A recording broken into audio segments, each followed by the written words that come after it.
And one of them, a lawyer, asked Jesus a question to test him. "Teacher, which is the greatest commandment in the law?" And Jesus said to him, "You shall love the Lord your God with all your heart and with all your soul and with all your mind. This is the great and first commandment.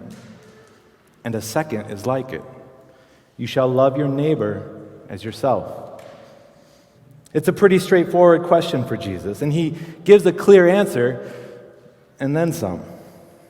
The man asked Jesus about the greatest commandment, singular, one. And Jesus answers him with the singular greatest commandment. You shall love the Lord your God with all your heart, with all your soul, and with all your mind. And a second is like it. You shall love your neighbor as yourself. A second, but we were only asking about the one. But Jesus knows us. He knows that if we are turning the commandment to love the Lord with all our hearts into a test question, then we probably need help unpacking the application. Loving the Lord your God with all your heart and with all your soul and with all your mind is first, but it's tethered to loving your neighbor as yourself. The first cannot but lead to the second. We see throughout the Bible that love is tied to action. In John 14, Jesus says, "If you love me, you will keep my commandments." In John 21, Jesus asked Peter, "Do you love me?"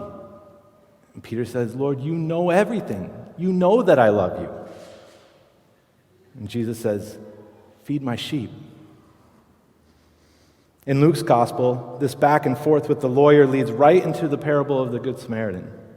And who proved to be a neighbor to the injured man? The one who did something. No one demonstrates this connection between love and action better than God himself. Romans 5 says, God shows his love for us in that while we were still sinners, Christ died for us. Love is evidenced by action. Over the last year, many, if not all, of our previous patterns and routines of acting on our love for God and love for others have been upended. We've had to change course and adapt, often very quickly. God has been faithful to show us new ways to love one another. There are some new patterns that we should hold on to, and there are some whose season of usefulness is, Lord willing, drawing to an end. We're not in the clear yet, but this is a good time to evaluate our opportunities to serve one another out of our love for God. At Cities, we have some very practical areas of application that we should consider. Is it time for me to volunteer in childcare again? Should I join the team of greeters and ushers that welcomes people into this place every week? Can I help set up on Sunday morning for worship? The exhortation is this: consider anew the ways in which we can act on our love for God and others. But there's a caution that follows.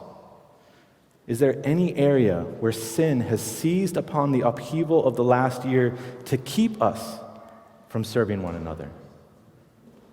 This reminds us of our need to confess our sins.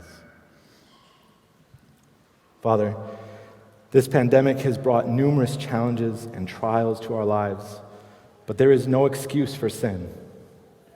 Where we have allowed sinful isolationism or tribalism or even laziness to creep into our minds and hearts, we ask for your forgiveness. Where there are sinful motivations for withdrawal from serving and loving one another, please reveal them and forgive us. Forgive us for sinful divisiveness. We know, God, that if we regard sin in our own hearts, then our prayers will be ineffectual.